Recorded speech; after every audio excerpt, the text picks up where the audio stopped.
Chapter 4. Determiners. The words which come at the beginning of a noun or noun phrases and tell us whether it is specific or general are called determiners. वे शब्द जो संज्ञा या संज्ञा वाक्यांशों के शुरुआत में आते हैं और हमें यह बताते हैं कि यह विशेष है या सामान्य, उन्हें निर्धारक कहा जाता है। यह वाक्य यह स्पष्ट करता है कि निर्धारक वे शब्द होते हैं जो संज्ञा या संज्ञा वाक्यांशों के पहले आते हैं और यह बताते हैं कि वाक्य में जिस संज्ञा का उल्लेख किया जा रहा है वह विशेष है या सामान्य। Types of determiners. Determiners can be categorized into several kinds according to their meaning and where they can be placed with noun phrase.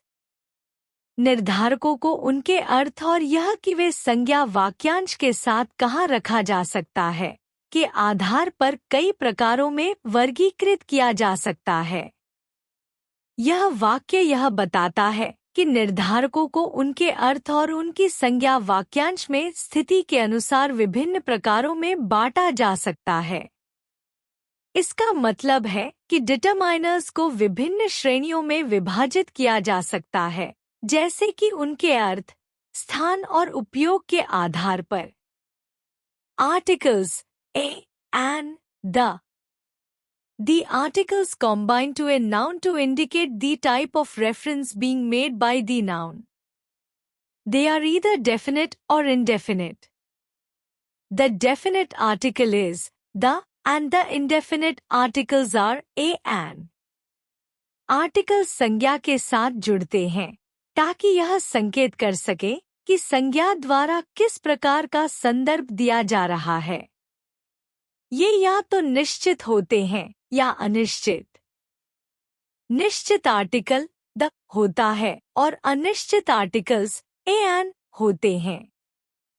यह वाक्य यह समझाता है कि आर्टिकल्स ए एन द का उपयोग संज्ञा के साथ किया जाता है ताकि यह स्पष्ट हो सके कि संज्ञा से किस प्रकार का संदर्भ जुड़ा है। द निश्चित आर्टिकल है जो किसी विशेष वस्तु या व्यक्ति का उल्लेख करता है, जबकि ए और एन अनिश्चित आर्टिकल्स हैं जो किसी वस्तु या व्यक्ति के बारे में सामान्य संदर्भ प्रदान करते हैं। एग्जाम्पल्स। उदाहरण, I work in a factory in New Delhi. मैं नई दिल्ली में एक फैक्ट्री में काम करता हूँ।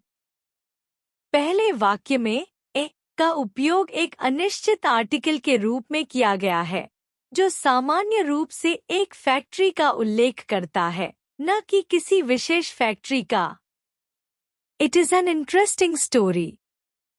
यह एक दिलचस्प कहानी है। दूसरे वाक्य में एंड का उपयोग एक अनिश्चित आर्टिकल के रूप में किया गया है जो इंटरेस्टिंग शब्द से पहले आता है क्योंकि यह स्वर ध्वनि से शुरू होता है। The dog chase the cat. कुत्ते ने बिल्ली का पीछा किया। तीसरे वाक्य में द का उपयोग किया गया है जो निश्चित आर्टिकल है और यह विशेष रूप से एक निश्चित कुत्ते और बिल्ली का संदर्भ देता है। Demonstratives this, that, these, those. The demonstratives are used in a situation in which the speaker can point to the item they mean, making them even more specific than a definite article. They can refer to a physical or a psychological closeness or distance. निर्देशात्मक शब्दों का उपयोग उस स्थिति में किया जाता है जब वक्ता उस वस्तु को दिखा सकते हैं जिसका वे अर्थ निकाल रहे हैं, जिससे वे निश्चित आर्टिकल से भी अधिक विशिष्ट हो जाते हैं। ये शारीरिक या मानसिक निकटता या दूरी को संदर्भित कर सकते हैं। यह वाक्य यह बताता है कि निर्देशात्मक शब्द जैसे दिस, दैट का उपयोग तब किया जाता है जब व्यक्ति किसी वस्तु को दिखा सके और वह वस्तु एक निश्चित रूप से पहचानी जाती है। ये शब्द किसी वस्तु की निकटता या दूरी को दिखाते हैं जो शारीरिक या मानसिक हो सकती है, जैसे दिस बुक, यह किताब पास में, और दैट बुक, वह किताब दूर में। एग्जाम्पल्स, उदाहरण, this book is better than that one, यह किताब उस किताब से बेहतर है। These apples are redder than those ones, ये सेब उन सेबों से ज्यादा लाल हैं। यह वाक्य यह दर्शाते हैं कि दिस और these शब्दों का उपयोग पास में स्थित चीजों के लिए किया जाता है, जबकि that और those शब्दों का उपयोग दूर स्थित चीजों के लिए किया जाता है। पहले वाक्य में this का मतलब है निकटवर्ती वस्तु, यह किताब, और that का मतलब है दूरवर्ती वस्तु, वह किताब। दूसरे वाक्य में these और those का उपयोग इसी सिद्धांत पर आधारित है, जहां these पास के सेबों को दर्शाता है और those दूर के सेबों को। Possessive, my, your, his, her, its, are, their. The possessives are used to show ownership and belongingness or when referring to a noun that belongs to someone or something. संपत्ति सूचक शब्दों का उपयोग स्वामित्व और संबंध दिखाने के लिए किया जाता है या जब किसी ऐसे संज्ञा का उल्लेख किया जाता है जो किसी या किसी चीज की हो। इनमें शामिल हैं मेरा, तुम्हारा, उसका, उसकी, इसका, हमारा, उनका। यह वाक्य यह बताता है कि पोजेसिव शब्दों का उपयोग किसी चीज के मालिकाना हक को दर्शाने के लिए किया जाता है।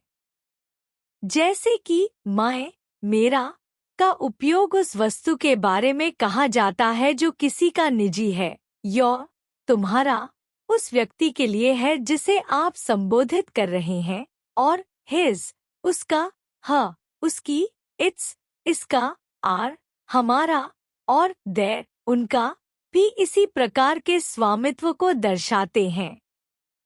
यह सभी शब्द किसी वस्तु या व्यक्ति के मालिक को दर्शाने के लिए प्रयोग होते हैं। एग्जाम्पल्स, उदाहरण, my best friend is very nice, मेरा सबसे अच्छा दोस्त बहुत अच्छा है। माय, मेरा शब्द इस बात को दर्शाता है कि दोस्त मेरी स्वामित्व में है। वेयर इज योर कार, तुम्हारी कार कहाँ है। योर, तुम्हारा, कार का स्वामित्व व्यक्ति से संबंधित है जिसे हम संबोधित कर रहे हैं। Which one is his house, कौन सा उसका घर है। हिज, उसका शब्द यह बताता है कि घर किसी और का है। Wisdom is her best quality, ज्ञान उसकी सबसे अच्छी विशेषता है। हाँ, उसकी बुद्धि या गुण की स्वामित्व को दर्शाता है।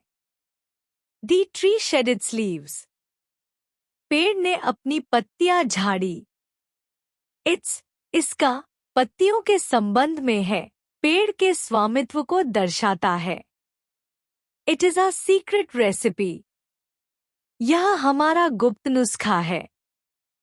आर, हमारा, गुप्त नुस्खे का स्वामित्व दर्शाता है। They took their lunch at 2 p.m. उन्होंने 2 बजे अपना लंच किया। Their, उनका, लंच का स्वामित्व दर्शाता है, यह उन लोगों के द्वारा खाया गया था। यह वाक्य पोजेसिव शब्दों my, your, his, her, its, are, their का प्रयोग करते हुए स्वामित्व और संबंध दर्शाते हैं। ये सभी वाक्य किसी वस्तु या व्यक्ति के स्वामित्व को स्पष्ट रूप से प्रदर्शित करते हैं। Quantifiers all, every, most, many, much, some, few, little, any, no. The quantifiers are adjectives and adjectival phrases that give approximate or specific answers to the questions how much and how many of the noun is being discussed. मात्रावाचक, सभी, प्रत्येक, अधिकांश, कई, बहुत, कुछ, थोड़ा, कोई नहीं। मात्रावाचक विशेषण और विशेषण वाक्यांश होते हैं जो संज्ञा के बारे में कितना और कितने सवालों के अनुमानित या विशिष्ट उत्तर देते हैं। यह वाक्य बताता है कि क्वांटिफायर्स का उपयोग संज्ञा के बारे में मात्रा या संख्या को व्यक्त करने के लिए किया जाता है।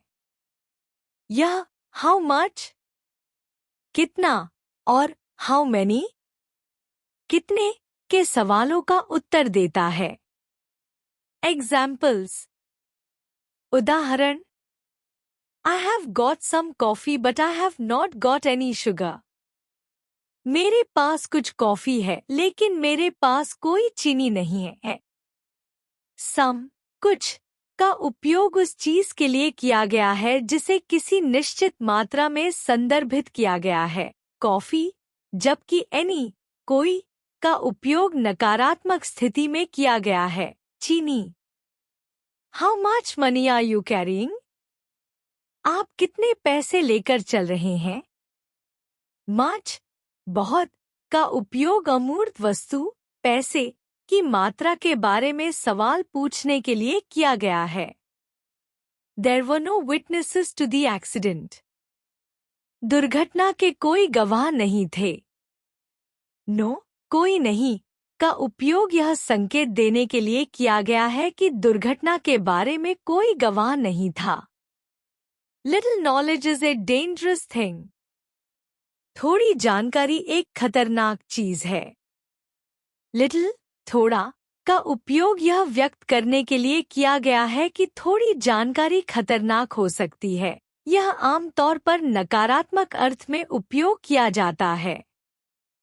Quantifiers which are used with countable nouns include many, several, few, a number of, etc. गणनीय संज्ञाओं के साथ उपयोग किए जाने वाले क्वांटिफायर में many, कई, several, कई, few, कुछ, a number of, कई, आदि शामिल हैं। Countable nouns, गणनीय संज्ञाएं के लिए क्वांटिफायर जैसे many, several और few का उपयोग किया जाता है, क्योंकि ये उन संज्ञाओं को संदर्भित करते हैं जिन्हें गिना जा सकता है। Quantifiers which are used with uncountable nouns include much, little, a bit of, etc. अप्रत्याशित संज्ञाओं के साथ उपयोग किए जाने वाले क्वांटिफायर में much, बहुत, little, थोड़ा, a bit of, थोड़ा सा, आदि शामिल हैं।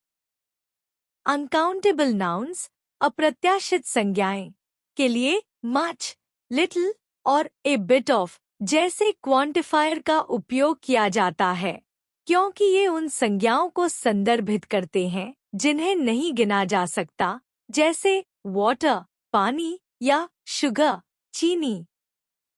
Quantifiers which can be used for both, i.e. with countable and uncountable, are all, enough, some, a lot of, any, etc.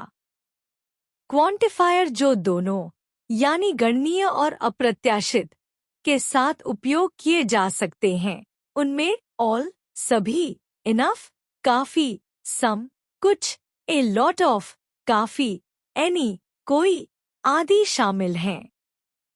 कुछ क्वांटिफायर जैसे all, enough, some, a lot of और any दोनों प्रकार की संज्ञाओं के साथ उपयोग किए जा सकते हैं, चाहे वे गणनीय हो या अप्रत्याशित।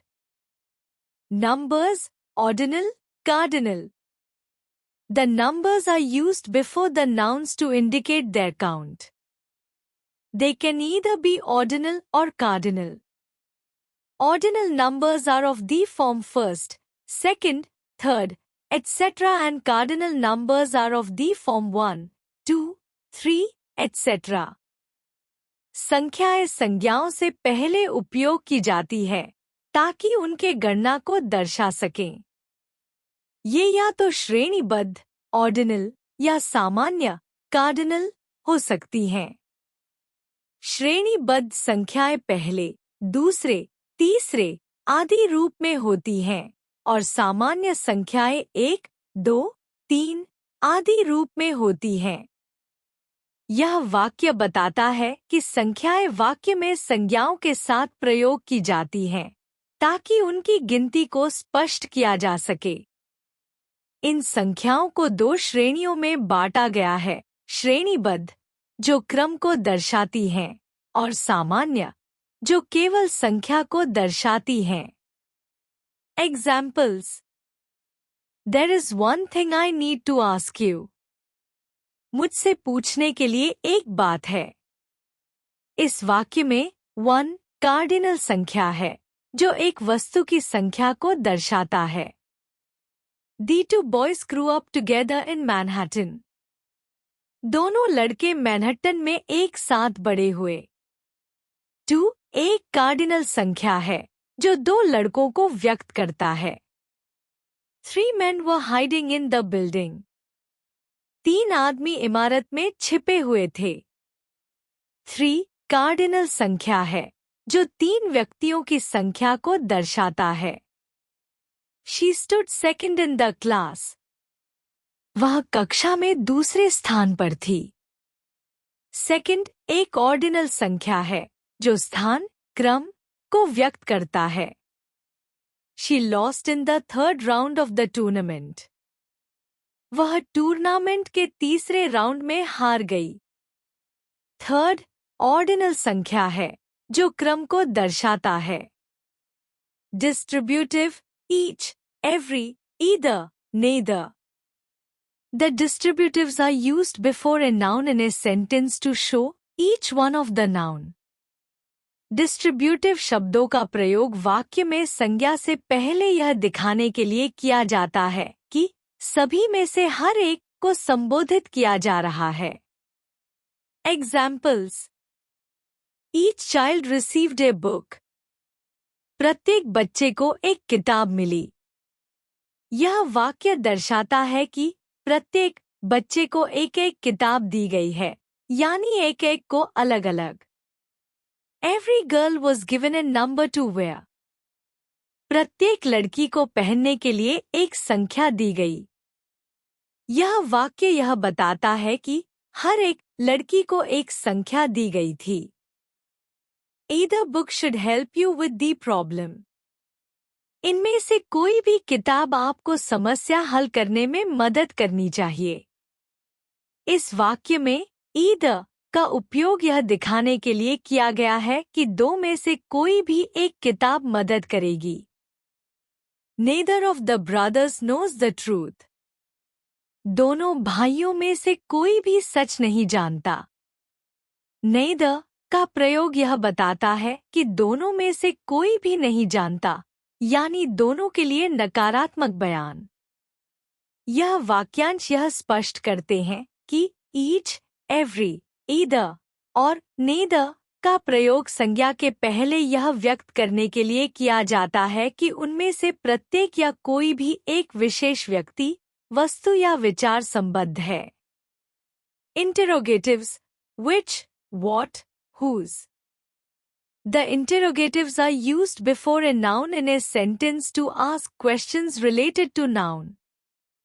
Interrogative, प्रश्नवाचक, शब्द वाक्य में संज्ञा से पहले उपयोग किए जाते हैं ताकि संज्ञा से संबंधित प्रश्न पूछे जा सकें।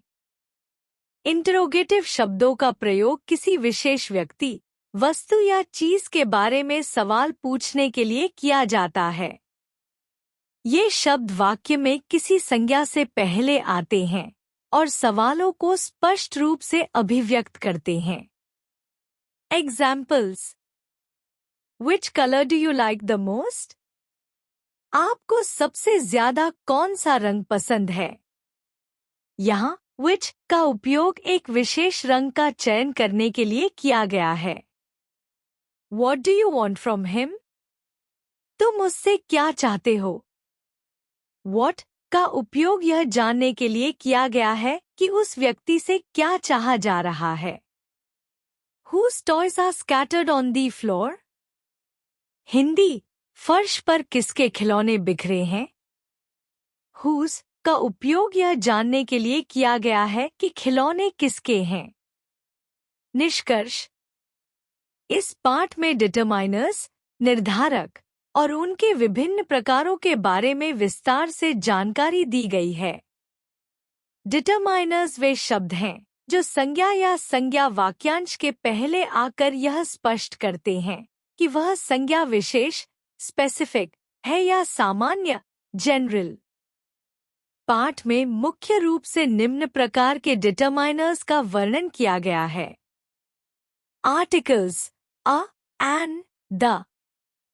यह संज्ञा को परिभाषित, डेफिनिट या अपरिभाषित, इनडेफिनिट रूप में दर्शाने के लिए उपयोग किए जाते हैं। डेमोन्स्ट्रेटिव्स दिस, दैट, दीज, दोज। यह किसी वस्तु, स्थान या व्यक्ति की ओर इशारा करते हुए उपयोग किए जाते हैं। Possessives my, your, his, her, its, our, their. यह स्वामित्व या किसी चीज से संबंध को दर्शाने के लिए उपयोग किए जाते हैं। क्वांटिफायर्स ऑल, एवरी, मैनी, सम, फ्यू, एटसेट्रा। यह दर्शाते हैं कि किसी संज्ञा की मात्रा कितनी है। नंबर्स ऑर्डिनल और कार्डिनल। कार्डिनल जैसे 1, 2 और ऑर्डिनल जैसे फर्स्ट, सेकंड के रूप में संख्या का उल्लेख करते हैं। डिस्ट्रीब्यूटिव्स ईच, एवरी, ईदर, नेदर। यह संज्ञा के हर एक भाग या समूह को दर्शाते हैं। इंटेरोगेटिव्स which, what, whose। यह प्रश्न पूछने के लिए उपयोग किए जाते हैं।